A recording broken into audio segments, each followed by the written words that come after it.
And on this very day 30 years ago, only a few blocks from here, 1 million people, as you mentioned, you included, demanded reform, demanded democracy, demanded freedom in the largest demonstration East Germany had ever seen.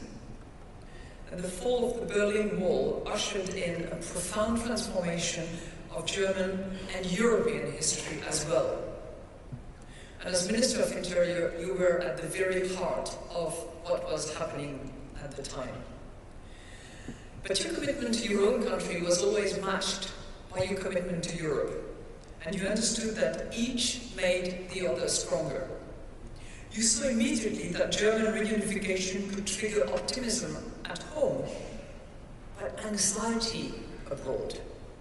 You knew that the best way for Germany to demonstrate the strength of its historical responsibility to Europe was to share a currency with its neighbors. At the same time, a single currency would safeguard the single market against the risk of competitive devaluations as we had seen them. So we can only be thankful that when the crisis erupted, you were once again in a position of influence. You reminded us at the time that the euro was not just a currency, but way more than that. And your unyielding defense of Europe was a bulwark of those very febrile times.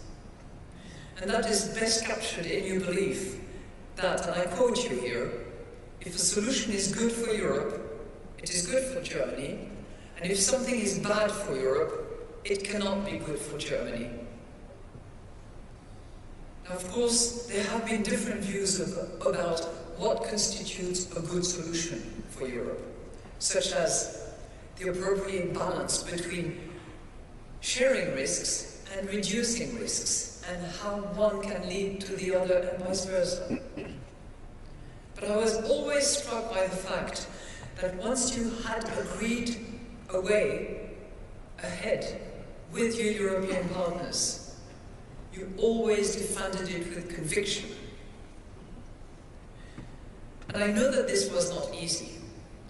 You had to treat a very careful path between maintaining confidence in the euro at home and making the necessary reforms to safeguard the single currency. And the fact that 81% of Germans back the euro today, and the euro is more popular than ever among the wider European public, is, in my view, testament to you navigating that course, that very thin line between what was necessary at home and what had to change.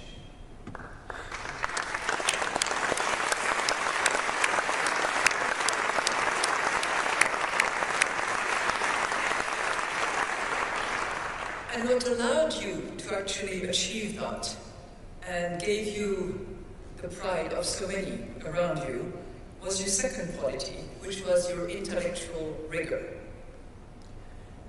I have had many occasions to observe your forensic mind at work, because you combine the subtlety and the foresight of a statesman with the scrutiny and the attention to details of a very shrewd tax lawyer. That's a really strong combination. You are notorious for picking apart shallow arguments and for your intolerance for superficiality. You don't suffer fools gladly. Your brilliant mind has often put you at the forefront of European debates. In the 90s, you were already writing about how to build a more deeply integrated European framework around the countries that would go on to share the single currency. You understood very early on that a monetary union comprising different sovereign states can only be sustainable if there is mutual trust. And you realized, and you made us realize, that trust does not only emerge through good declarations and speeches or treaties, however necessary they are. It is built through actions that demonstrate the commitment of states to abide by the promises that they have signed up to. You saw, in other words, that rules are not sufficient and an end in themselves. How many times, I can't even recollect, how many times have I heard you say implementation, implementation? Because you knew that it is through faithful implementation and respect for the rules that trust builds up between countries. And it is once trust has developed that more sharing of sovereignty can follow, which reinforces the strength of the Union and of each of its members. And in the face of changing reality, the challenge, of course, is how to ensure that governance is both credible and yet flexible. And as you have said yourself, I quote, "Sticking to the rules does not mean a lack of creativity or originality." And it is this spirit that we will need to channel our efforts to deepen our economic and monetary union. And if we are to move forward, we will certainly need that third quality that I have mentioned, statesmanship. I have witnessed this in action during many long nights in Brussels and at global meetings. And there is much that I have come to admire at such times. You are a formidable negotiator. When everybody leaves the table, Wolfgang Schaeuble stays at the table, never gives up. And I've always known you to be fair and straight, allowing points of differences to be identified and solutions to be found, however long it took. And one of the qualities that I cherish is that you are a straight talker. You speak Klartext, as you say in German.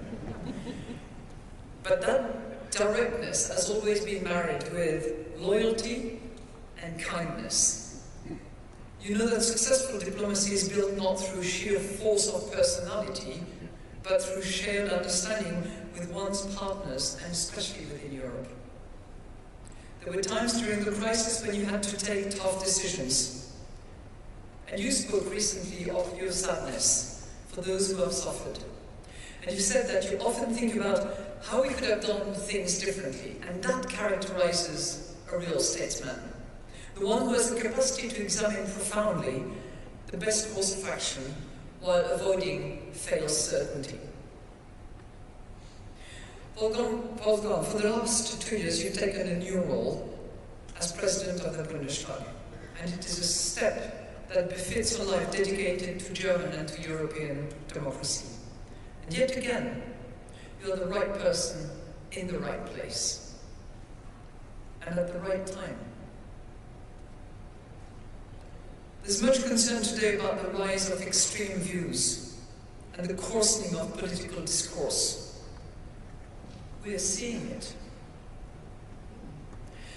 But displaying your characteristic sang-froid, you have reminded us to be confident in ourselves and in the resilience of our democratic institutions.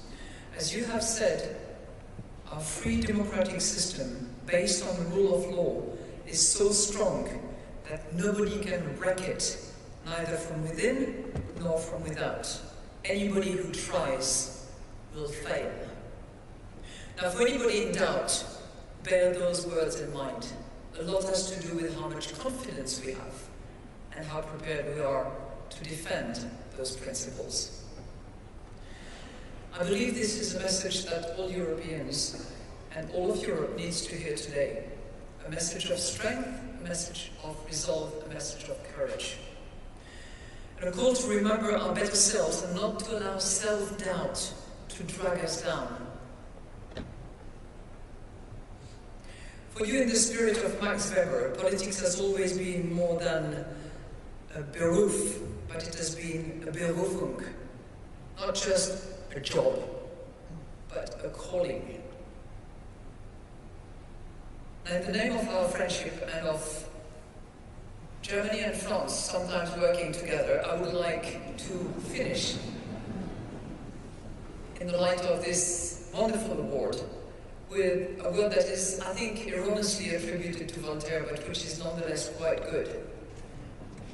Voltaire is alleged to have said, "I will not always agree with you, but I will fight to death to make sure that you have the freedom to express your view. Thank you, Wolfgang.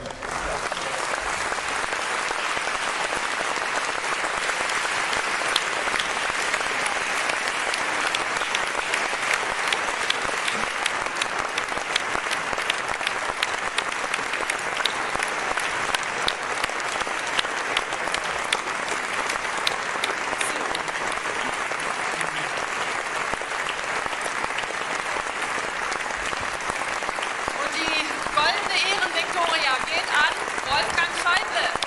Dürfen Sie nach vorne bitten.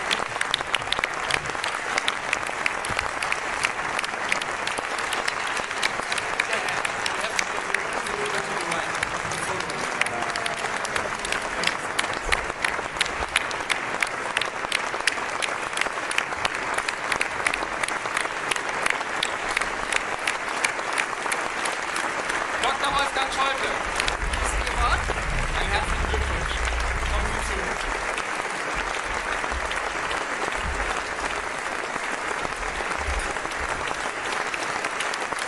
Setzen Sie sich geschafft. Bitte, tanzen Sie auf. Soll ich das nehmen? Perfekt. So.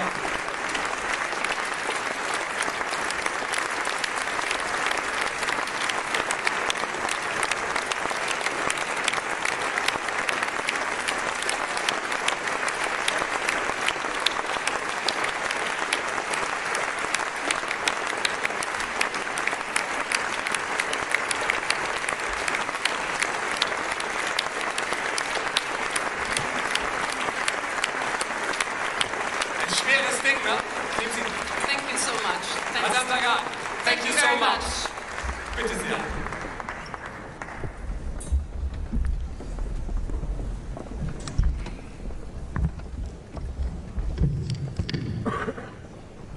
Herr Präsident Thieme,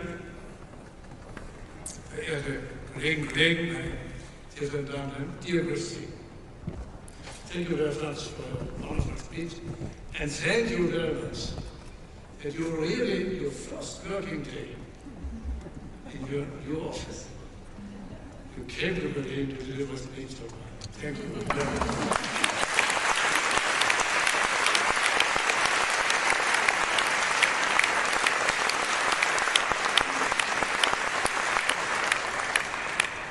Denn ich fühle mich wirklich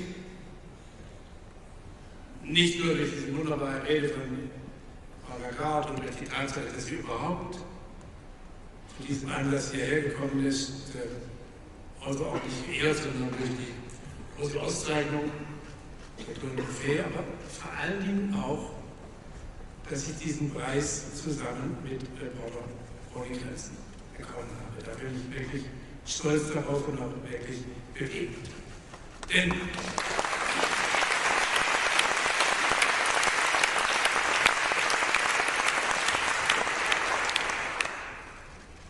wir haben es ja verhältnismäßig einfach. Ich bin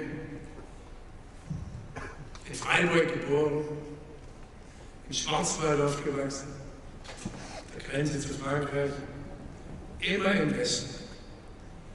Immer eigentlich, es ging immer aufwärts und wir waren immer sicher, uns ging alles gut voran. Da ist es leicht. Es ist wirklich leicht, für all diese schönen Freiheitsrechte einzutreten. Vergleichsweise. Aber es ist wahr. Ohne diese grundlegenden Freiheitsrechte hätten wir nicht Demokratie und Rechtsstaat. Und dafür müssen wir eintreten. Und das ist das Entscheidende.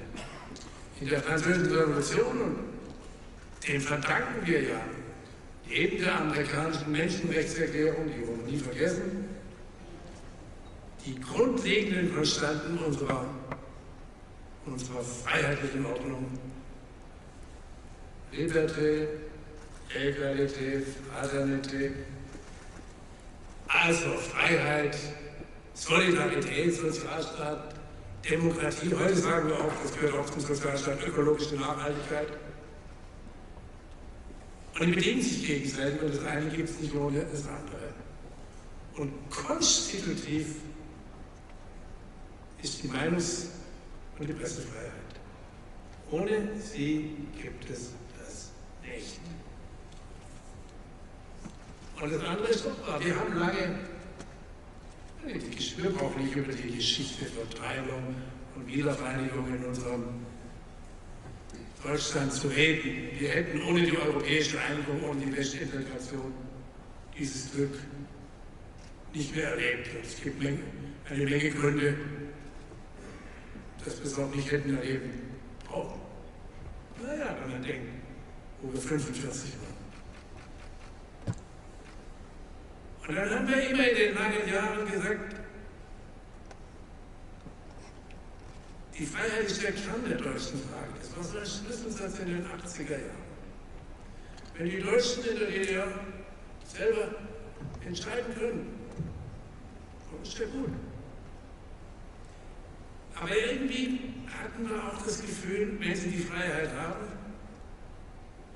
und das wussten andere auch, dann wird sich alles verändern. Denn die Freiheit ist so schwer teilbar. Und daraus ist dieses Glück geworden, dass wir gar nicht hoch genug schätzen können. Und das andere kommt dazu. Ohne die europäische Einigung, ohne das Einverständnis, das Vertrauen und die Unterstützung unserer europäischen Partner hätte es die deutsche Einheit nicht gegeben. Wenn Europa nicht hätte zusammenwachsen wollen, die Polen, die Ungarn, die Tschechen und die Slowaken und die baltischen Länder, hätte es die europäische Einigung nicht gegeben. Und als die Mauer fiel, war der eiserne Vorhang in Europa am Ende. Und das war gut so. Und meine Damen und Herren, wenn wir das wissen, dann ist es wahr. Das hat Christine Lagarde wirklich nicht richtig zitiert. Ich habe immer gesagt, das ist sogar meine Überzeugung. Eine Lösung, die für Europa gut ist, ist gut für Deutschland. Und eine Lösung, die für Europa nicht gut ist, ist nicht gut für Deutschland. Deutschland hat keine gute Zukunft, ohne dass Europa eine bessere Zukunft hat, als wir es in den vergangenen Jahrhunderten zustande gebracht haben. Das ist die Wahrheit. Und die dürfen wir nicht aus dem Blick verlieren. Und deswegen, wir verdanken unsere Einheit Europa und wir schulden unsere Einheit Europa. Vielleicht heute mehr denn je. Und das gilt über die Europäische Union.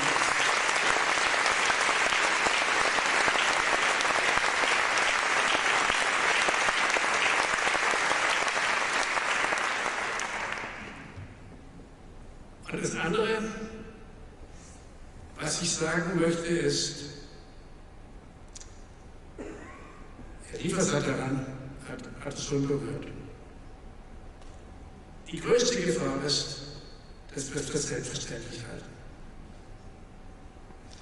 Also, Frau Lagarde lernt ja jetzt Deutsch, wird zeitgleich in Frankfurt leben, nicht immer, aber Frankfurt ist doch schön. Und dann wird sie vielleicht einmal hören, dass einer der ganz großen deutschen Goethe, ist Frankfurter, der größte Sohn dieser stolzen Stadt, gesagt hat, was du ererbt von deinen Vätern, erwirb es, um es zu besitzen. Es muss jeden Tag neu errungen werden. Die Freiheiten, die wir haben, die Rechtsstaatlichkeit, das System von Checks und Balances, ohne die Freiheit ja sich selbst zerstört. Wir Menschen sind leider, wie wir sind, bessere haben wir vorläufig nicht gefunden.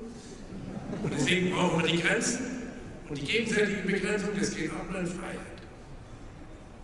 Und Barack Obama hat bei seiner Abschiedsrede, als er sein Amt an seinen Nachfolger übergeben hat, gesagt, die Demokratie ist stark, es gibt eine Gefahr, dass wir sie für selbstverständlich halten.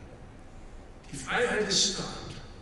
Sie ist bedroht. Wir haben unglaublich viele Probleme in diesem 21. Jahrhundert. Wir könnten völlig unumgehend vergessen, dass es uns noch nie in unserer Geschichte so gut ging wie in den letzten Jahrzehnten. Unsere Ordnung, so unvollkommen sie ist mit all unseren Problemen, ist der Ort der Sehnsucht für Milliarden Menschen auf der Welt. Die würden alle gern in Freiheit und Rechtsstaatlichkeit leben. Und am besten mit ökologischer Nachhaltigkeit und mit mehr sozialer Fairness, wie gar nicht die soziale Gerechtigkeit so machen. Unsere Ordnung ist so attraktiv, dass alle Diktatoren in der Welt sie als eine ansteckende Krankheit fürchten. Und deswegen immer versuchen, das zu unterdrücken. Die einzige Gefahr, die es gibt, ist wirklich, wie Obama gesagt hat, wenn wir es für selbstverständlich halten, ist es verloren. Und deswegen, meine Damen und Herren, ist es so wichtig und bin ich so stolz, mit Reporter ohne Grenzen gemeinsam geehrt zu werden, dass uns Menschen immer wieder zeigen, es ist es wert, um unserer Zukunft willen, auch Mut zu zeigen und sich einzusetzen. Wir werden mit dieser Ordnung, wir wissen nicht, was die Zukunft bringt. Die Vorhersagen sind immer schwierig. Aber eins wissen wir, wenn wir an den Prinzipien festhalten, Freiheit, Rechtsstaatlichkeit, Demokratie, die Würde jedes Menschen als unantastbar zu verteidigen und zu schützen. Antastbar ist sie, aber sie zu schützen ist unsere aller Verpflichtung. Dann haben wir keinen Grund, vor der Zukunft zu verzweifeln. Wir brauchen keine Angst zu haben, aber wir müssen uns engagieren. Wir brauchen gar nicht so viel Mut, wie die Reporter in den Ländern, wo wir es gesehen haben. Aber ein bisschen mehr Mut brauchen wir schon, damit wir diese wunderbare Demokratie nicht wieder verlieren.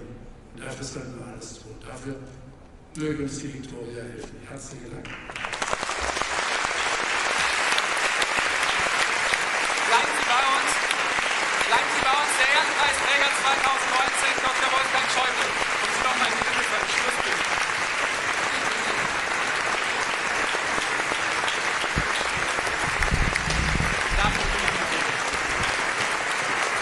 Und ich darf auch die anderen Laudatoren und Preisträger des Abends zu mir auf die Bühne bitten. Ja. Und noch ein Schlussbild machen mit allen Laudatoren und Preisträgern.